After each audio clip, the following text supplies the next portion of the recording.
한복을 입은 참가자들이 등장합니다. 익숙한 음악이 흘러나옵니다. 중국 전통음악을 현대적으로 해석하는 음악 오디션 프로그램. 여기에 조선족의 문화로 소개된 겁니다. 안녕하세요. TV에서 못 보는 이야기 디스이즈 김 기자입니다. 여러분, 세상에서 가장 악질인 행동이 뭔지 아세요? 남의 것을 내 거라고 하는 거, 뻔뻔하게 우기는 거. 그런 일이 지금 대륙에서 벌어지고 있습니다. 중국 오디션 프로그램, 그러니까 우리나라로 치면 미스터트롯 같은 거죠. 중국의 음악과 현대 음악을 콜라보해서 누가 더 잘 만들고 잘 부르나 경연을 하는 겁니다. 그런데 여기서 한국 전통 문화가 버젓이 중국 문화로 둔갑해서 올라갔습니다. 이게 대체 어떻게 된 일일까요? 영상 캡처 사진 먼저 보고 갈게요. 한복을 입은 참가자들이 등장합니다. 한글로 도배된 개량 한복을 입은 사람들도 있죠. 익숙한 음악이 흘러나옵니다. 학창시절 음악 시간에 들었던 그 민요 맞습니다. 심지어 탈을 쓰고 탈춤도 추고 장구 치고 농악모, 상모 돌리기까지 합니다. 여기까지 보면 그냥 한국 전통문화 공연입니다. 그런데 그게 아니라는 게 충격인 거죠. 중국 전통음악을 현대적으로 해석하는 음악 오디션 프로그램. 여기에 조선족의 문화로 소개된 겁니다. 중간에 중국어로 랩을 곁들이긴 하지만 베이스로 깔려있는 건 한국 전통문화입니다. 그럼 여기서 출연자들이 자신들 공연을 뭐라 소개하는지 볼까요? 먼저 농악모. 본인이 상모춤의 제5대 계승자라고 소개하죠. 그러면서 뭐라고 하냐? 이 상모는 우리 중국 조선족의 것이고 제일 긴 기네스 기록 보유자가 저의 선생님입니다. 이 조선족의 상모춤도 2009년에 세계문화유산 등재를 신청했습니다. 어찌 보면 틀린 말은 아닙니다. 하지만 조선족 농악모로 등재한 겁니다. 중국이 소수민족의 문화를 보호한다는 명목으로 자국 무형문화재로 인정하고 세계유산으로 등재를 신청한 거죠. 한국은 2014년에 농악을 세계문화유산으로 등재했습니다. 원시시대부터 조선시대를 거쳐 쭉 이어져 온 우리 전통, 농사일의 고단함을 흥겹게 풀어냈던 농악과 농악모. 원조는 한국인데 모르는 외국인이 본다면 상모춤은 중국 것으로 오해하지 않을까요? 영상, 이게 끝이 아닙니다. 다른 공연에서도 이런 문화 왜곡은 계속되는데요.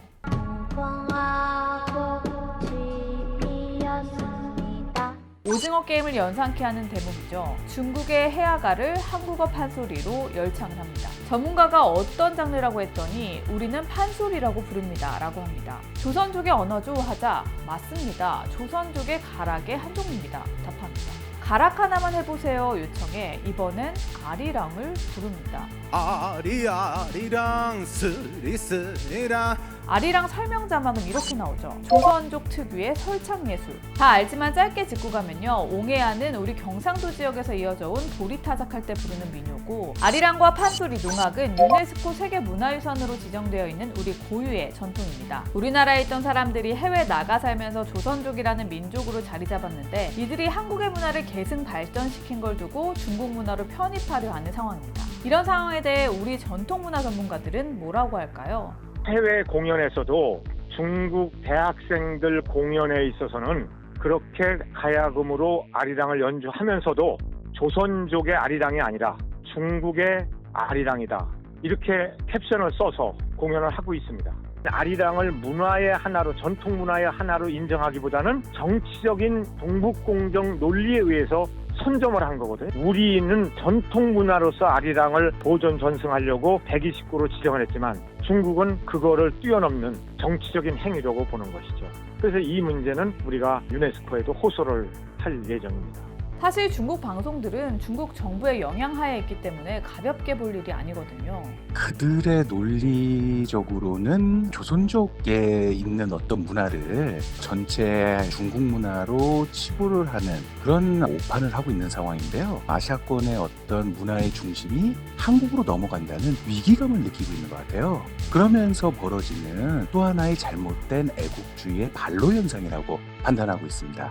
간단히 말하면 한국의 문화를 56개 소수민족 중 하나인 조선족이 즐기는 문화로 포함시켜서 중국 본토에서 일어나는 일은 모두 중국 역사로 편입하는 동북공정의 일환입니다. 중국 땅이니까 고구려도 자기네 거고 시인 윤동주도 2년째 바이두의 조선족으로 표기하고 있어요. 저희가 앞서 중국이 어떻게 문화 동북공정을 하고 있는지 여러 번 자세히 다뤘었거든요. 혹시 못 보신 분들은 링크 달아둘 테니까 한 번쯤은 보시길 권장드립니다. 무서운 건 이런 문화 동북 공정이 서서히 수위가 높아지고 있다는 사실입니다. 재작년 비슷한 중국 음악 오디션 프로그램이죠. 저취시가모 3에서도 한 팀이 아리랑에 맞춰 부채춤을 췄는데요. 한 안무가가 이게 바로 중국의 스트릿 댄스라고 말했고요. 작년 시즌4에서는 한 참가자들이 판소리 흥보가를 배경으로 댄스를 선보였는데요. 심사위원으로 참여한 전 슈퍼주니어 한경이 제일 어려운 민족무용을 골랐다라고 말했죠. 참가자들은 조선족의 무용이라고 답했고요. 전 슈퍼주니어, 엑소, 헨리 등 K-팝 가수 출신의 자국 가수들을 데려다가 조선족 것, 중국 것이라고 못 박으면서 자국의 문화 동북 공정에 힘을 실어주죠.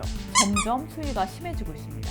한 중국 무술인의 소신 발언이 생각납니다. 한 무술인이 예능에서 태권도의 기원이 중국 무술이라고 하자 그럼 전 세계 무술은 다 중국 거고 전 세계 기원도 중국이어야 하고 모든 인종도 그럼 중국인이냐 했죠. 그만큼 논리가 말이 안 된다는 겁니다. 이 때문에 일일이 대응할 게 뭐 있냐 그냥 냅둬라 생각하는 분도 있을 겁니다. 하지만 우리가 가만히 있을수록 이렇게 더 공세는 심해질 겁니다. 사실 문화의 뒷면은 산업이요, 또 어떻게 보면 정치요, 어떻게 보면 외교요, 어떻게 보면 국력이라고 볼 수 있는 것이거든요. 뼛속 깊이 스며들면은 그것은 정말 엄청난 교육 이상의 파워를 지닌다는 거예요. BTS 오징어 게임 기생충. 지금은 한국 문화 전성기가 아닐까 싶은데요. 하지만 언제까지 이럴 거란 보장도 없고요. 역사가 흐르고 후손들이 이거 원래 중국 건데 우리 조상들이 헷갈린 거 아니야? 이럴 수도 있는 거거든요. 상황이 이렇게 심각한데 우리 정부 이런 건 알고 있을까요?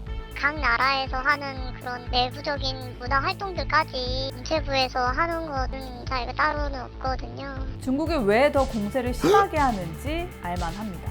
이러다 BTS 오징어 게임 기생충 다 자기네 거라고 울리겠습니다. 제가 무서운 댓글을 봤는데요. 곧 상모 돌리기도 중국 문화라고 주장하겠네? 이거 2008년, 14년 전 댓글입니다.